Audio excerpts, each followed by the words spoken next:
Charles law second gas law है। Boyle's law के बारे में पढ़ा था कि बॉयल्स लॉ रिलेशन आपको बताता है relation between volume and pressure of a gas, और ये आपको बताते हैं relationship volume and temperature of a gas, कि गैस के वॉल्यूम और टेम्परेचर के बीच का क्या रिलेशन होता है, ठीक है। और ये चार्ल्स नाम के एक साइंटिस्ट थे, उन्होंने पेश किया था। तो स्टेटमेंट ये कहता है कि इस लॉ के अकॉर्डिंग कि किसी भी गैस का वॉल्यूम डायरेक्टली प्रोपोर्शनल होता है उसके टेम्परेचर के, keeping the pressure constant. Pressure को कांस्टेंट किया जाए तो गैसेस के वॉल्यूम और टेम्परेचर के बीच डायरेक्टली प्रोपोर्शनल लिंक होता है। मतलब अगर किसी गैस के टेम्परेचर को बढ़ाया जाएगा तो उसका वॉल्यूम बढ़ेगा, और वॉल्यूम अगर टेम्परेचर कम करेंगे तो वॉल्यूम कम हो जाएगा। इसके लिए सिंपल मैंने आपको एक एक्सपेरिमेंट बताया था कि what you have to do, कि आप एक बलून लें, गुब्बारा लें, बलून में हवा भरें, और बलून में हवा भरने के बाद उसको आप डिफ्रीज़र के अंदर रख दें। डिफ्रीज़र के अंदर रख दें बलून को, उसके बाद डिफ्रीज़र बंद कर दें, ठीक है। मतलब उसके जो वो है, मतलब डोर है, डोर को बंद कर दें और 3-4 घंटे के लिए छोड़ दें। आफ्टर 3 to 4 आवर्स जब आप जो है वो बलून को निकालेंगे तो वह बलून कैसे निकलेगा, डिफ्लेटेड होता है वो, उसमें मतलब वो क्या होता है, छोटा कंप्रेस हो चुका होगा, वो छोटा सा हो चुका होगा। फिर उसके बाद क्या कर, उसके बाद निकाल के उसको दोबारा धूप पे रख दें। जैसे धूप पे रखोगे थोड़ी देर के बाद दोबारा वो खुल जाएगा, बड़ा हो जाएगा। That is called Charles law. Charles law कैसे कहते हैं कि किसी भी गैस के जब टेम्परेचर कम करेंगे तो वॉल्यूम ऑटोमेटिकली कम हो जाएगा। क्यों होता है उसके बारे में आगे हम डिस्कस कर रहे हैं, ठीक है। तो वॉल्यूम और टेम्परेचर के बीच का डायरेक्टली प्रोपोर्शनल का लिंक है, कि दोनों डायरेक्टली प्रोपोर्शनल है, टेम्परेचर वॉल्यूम। तो वॉल्यूम, अब ये प्रोपोर्शनलिटी के साइंस हमें नफरत है तो हम इसको हटाएंगे, इक्वल टू लगाएंगे तो KT हो जाएगा। K के बारे में बताया था कांस्टेंट ऑफ प्रोपोर्शनलिटी, जिसकी वैल्यू 1 होती है। तो V/2 = K आ गया। इससे एक अलग डेफिनेशन आ गई हमारे पास कि volume upon temperature is equal to K constant, कि the above equation shows that the ratio, तो पिछली बात है प्रोडक्ट PV = K, यहाँ पर है ratio between volume and temperature of a gas always remains a constant quantity, हमेशा constant रहेगा, ठीक है, वॉल्यूम और टेम्परेचर के रेशो किसी भी गैस का। अब इससे हम डेरिवेशन करेंगे उस फॉर्मूले की, जिसकी मदद से हम न्यूमेरिकल्स को सॉल्व करेंगे। तो इनिशियल स्टेट के लिए, फॉर इनिशियल स्टेट, हम किसी भी गैस की 2 स्टेट की बात करते हैं, initial final. Initial V1/T1 = K हो गया इस रिलेशन के अकॉर्डिंग, ठीक है। और फाइनल में क्या होगा, V2/T2 = K। दोनों के इक्वेशन 2 बनाया और कंपेयरिंग कर लिया। कंपेयरिंग करेंगे तो V1/T1 = V2/T2 आ जाएगा। ये हो गया ड्राइव, ये फॉर्मूला जब यूज़ करेंगे अपने न्यूमेरिकल्स के अंदर, ठीक है। ग्राफ की जब बात की जाती है तो उसका ग्राफ कैसे बनेगा, वॉल्यूम और टेम्परेचर का हमेशा स्ट्रेट लाइन आएगा।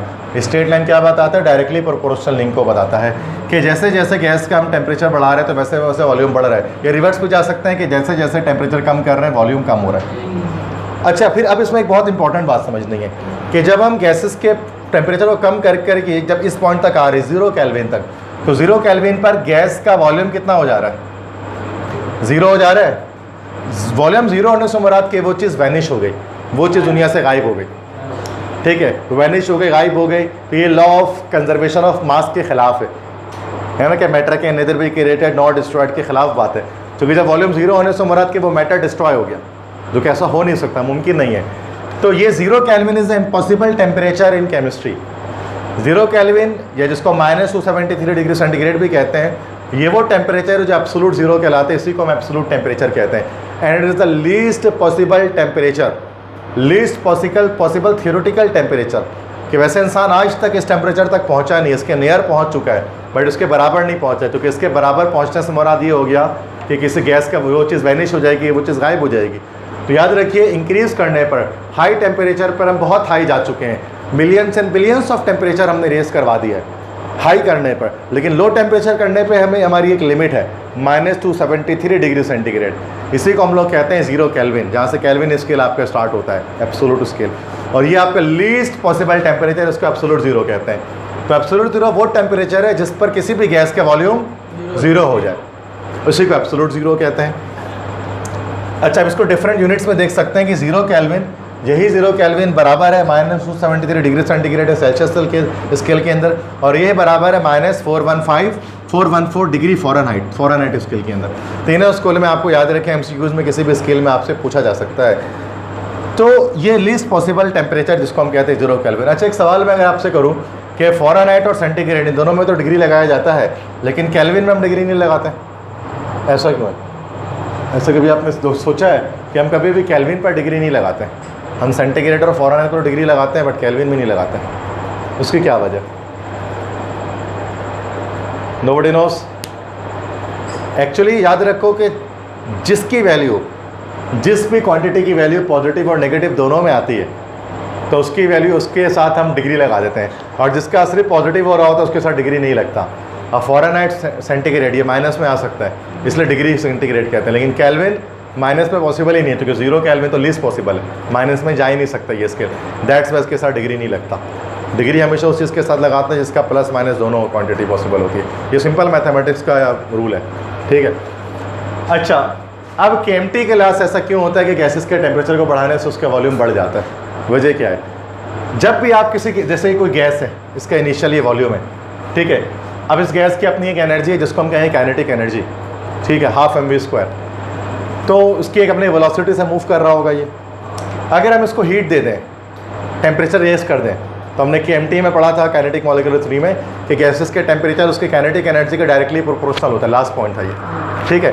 तो हम क्या करेंगे, जैसे ही हम इसको हीट करेंगे तो हीट करने से क्या होगा कि गैसेस के जो मॉलिक्यूल्स हैं उनकी काइनेटिक एनर्जी बढ़ जाएगी। काइनेटिक एनर्जी बढ़ने से मुराद क्या होगा, वो ज़्यादा फास्टर मूव करेंगे, और जब ज़्यादा फास्टर मूव करेंगे वेलोसिटी इंक्रीज होकर जो दूर दूर जाएंगे, दूर दौड़ने से क्या होगा कि इनके जो वॉल्यूम होगा वो ज़्यादा हो जाएगा, पिस्टन जो है वो बढ़ जाएगा। इसलिए आप देख सकते हो लो टेम्परेचर पे वॉल्यूम कम है और हाई टेम्परेचर पे वॉल्यूम ज़्यादा है, क्योंकि हाई टेम्परेचर पे काइनेटिक एनर्जी ज़्यादा है मॉलिक्यूल्स की। दैट्स द चार्ल्स लॉ होता है। आगे वो समझ में। सेम ये लॉज आपको डिफरेंट जगहों पर आपको दिख सकता है, बहुत जगहों पर ये चीज़ दिख सकती है कि जैसे जैसे आप जैसे जैसे किसी गैस का वॉल्यूम कम करते हैं उसका टेम्परेचर कम हो जाता है। आपको पता है एयर कंडीशनर, एसी में या रेफ्रिजरेटर के अंदर किस तरह से वो हवा को ठंडा करते हैं कि बाहर तो गर्म हवा है, तो ये हवा ठंडी करेगा कैसे, कमरे के अंदर फेंक रहा है। तो इसके अंदर कोई बर्फ़ नहीं लगा हुआ है कि बर्फ़ की सिलियाँ डाल दी गई हैं उसके अंदर, रोज़ाना सुबह आके लोग बर्फ़ डाल लेते हैं ऊपर से ताकि ठंडी हवा हो क्या है, ऐसा कुछ भी नहीं है इसके अंदर है। कोई ऐसी घास नहीं लगी हुई इसके अंदर कि जो हवा को ठंडा करके फेंक दे, बल्कि इसका सिंपल फंडा ये है कि बाहर से ये हवा ले रहा है आउटर से हवा लेने के बाद क्या करता है, उसके अंदर एक कंप्रेसर लगा होता है ना, ब्लैक टाइप का एक बॉक्स होता है कंप्रेसर, फ्रिज में भी होता है पीछे कंप्रेसर। तो कंप्रेसर का मतलब क्या है, वो कंप्रेस करता है, वो दबाता है गैसेस को, वो हवा को बाहर से लेकर एक छोटी सी जगह पे डाल लेता है बस। और जैसे ही गैस का वॉल्यूम कम होता है वैसे क्या होता है, उसका टेम्परेचर कम हो जाता है 400 से, और जब ये हवा फेंक रहा होता है तो ठंडी हवा फेंक रहा होता है। सिर्फ हवा को कंप्रेस करके फेंकता, कंप्रेस्ड हवा हमेशा ठंडी होती है, दबाव वाली हवा, ठीक है। सिंपल आप उसको देख लो ना कि जब आप कभी, जब जिस तरह से नॉर्मली ऐसा होता है कि बाइक पंक्चर हो गई, ये कहीं से बाइक का पंचर है, उससे हवा निकल रही है, तो अगर हाथ रख दो पंचर की जगह पर तो ठंडा ठंडा फील होता है। तो हवा जब क्यों ठंडा फील होता है, क्योंकि वो लेस वॉल्यूम से निकल रहा है ना, छोटे वॉल्यूम से निकल रहा है तो उसका टेम्परेचर कम है, इससे ठंडा फील होता है। सिंपल ये, आप इसको अलग नहीं, हीटर में हम हीटेड फिलामेंट यूज़ कर लेते हैं उस हीटिंग करने के लिए किसी चीज़ को। इसमें हम कोल्ड फिलामेंट को इस्तेमाल नहीं कर रहे हैं, इसमें उसमें हीटिंग के लिए हम कुछ फिलामेंट यूज़ कर लेते हैं जो गर्म हो रहा होता है, एक्चुअली फैलाने की ज़रूरत नहीं पड़ती उसमें किसी भी चीज़ को, ठीक है। बिल्कुल इस तरह से जैसे मैं बता रहा था कि जैसे अगर जब आप सांस लेते हैं तो अगर आप मुंह खोल के ऐसे करो गर्म हवा निकलेगी, ऐसे करो ठंडी हवा निकलेगी, ऐसा होता है ना। ऐसा क्यों होता है, ये भी चार्ल्स लॉ है कि जब आप मुंह खोल के हवा सांस पे करो तो क्या है, तो कि वॉल्यूम ज़्यादा है, टेम्परेचर ज़्यादा है, यूँ करो तो वॉल्यूम कम है तो टेम्परेचर कम हो रहा होगा। ये हर जगह दिख रहा है, ये कॉमन सी बात है, ये जो बात है यहाँ पे केएमटी के तहत, ठीक है। तो चार्ल्स लॉ कहते हैं कि हमेशा जब भी वॉल्यूम बढ़ेगा टेम्परेचर बढ़ेगा, वॉल्यूम कम तो टेम्परेचर कम। लिमिटेशन का है, कहाँ फेल हो जाएगा ये, तो बहुत लो टेम्परेचर पे जाकर फेल हो जाएगा। हमें पता है कि बहुत लो टेम्परेचर जब हम जाएंगे तो क्या होगा, वॉल्यूम ज़ीरो हो जाएगा, और हमें ये भी पता है कि रियल गैस का वॉल्यूम ज़ीरो नहीं हो सकता। तो real gases very low temperature पे चार्ल्स लॉ को फॉलो नहीं करती, जैसे हमने बॉयल्स लॉ में पढ़ा था कि बहुत हाई प्रेशर पे नहीं करती, ठीक है। तो जबकि आइडियल गैस हर टेम्परेचर और प्रेशर पर जो है वो गैस लॉस को फॉलो कर लेती है, चार्ल्स लॉ को, क्योंकि उनका वॉल्यूम ज़ीरो हो सकता है। यहाँ पर एक चीज़ शायद मैं भूल चुका हूँ कि कीपिंग द प्रेशर कांस्टेंट, तो यहाँ पर ये बात याद रखिएगा, जिन्हें बताया कि प्रेशर कांस्टेंट होना चाहिए।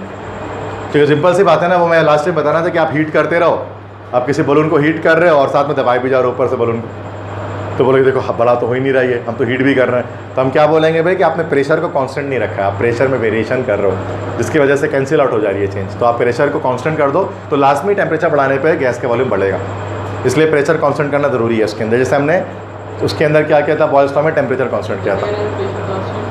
प्रेशर कांस्टेंट से मुराद नॉर्मल प्रेशर नहीं लगाओ ना, आप उसको कमरे के अंदर नॉर्मल प्रैक्टिकल करो, बस उसको पकड़ के दबाओ नहीं अपने हाथ से, प्रेस नहीं हो उसको, प्रेशर उसको हम कह रहे हैं। बात समझ में आ गई।